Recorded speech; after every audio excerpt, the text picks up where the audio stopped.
Blois, nouvelle capitale de la BD. Avec son festival qui dure depuis 30 ans et bientôt sa maison de la BD qui ouvrira ses portes en 2015, la ville royale s'installe chaque année un peu plus dans l'univers fantastique de la bande dessinée. Après les rendez-vous de l'histoire qui ont attiré pas moins de 40 000 visiteurs cette année, BD Boom place de nouveau Blois au centre de la carte culturelle française. Aujourd'hui, tout le monde s'accorde dans le monde de la presse spécialisée à dire que Blois fait partie des 3 grands festivals de bande dessinée sur le plan national, avec Angoulême et Saint-Malo. Et aujourd'hui, c'est vrai que c'est une inscription dans le calendrier culturel national.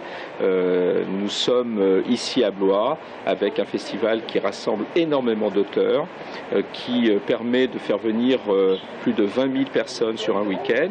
Et j'avais eu l'idée que nous puissions installer tout au long de l'année la bande dessinée dans la ville, dans le département. Une maison uniquement dédiée à la BD donc, qui regroupera un lieu d'exposition, un pôle pédagogique, des ateliers de travail, mais également une résidence d'auteurs. Car pour ces auteurs, justement, le festival de Blois ne ressemble à nul autre et comporte une résonance toute particulière. Le festival de Blois a une dimension assez singulière, qui est sa dimension sociale. C'est une dimension vraiment d'un festival ouvert sur la ville et sur le monde. Et les initiatives qu'ils prennent, tant en termes de communication, de publication, de gratuité par exemple, c'est des choses qui singularisent le festival et qui en font un endroit un peu unique. Et je crois que ça explique la longévité du festival. Et puis il y a une équipe de bénévoles et de permanents vraiment efficaces. Grâce à ce festival, les plus mordus de la bande dessinée peuvent approcher leurs idoles et les voir de leurs propres yeux leur dessiner en 2 coups de crayon l'un de leurs personnages fétiches. Fini le temps où la BD était réservée aux enfants. Aujourd'hui, c'est toute génération confondue.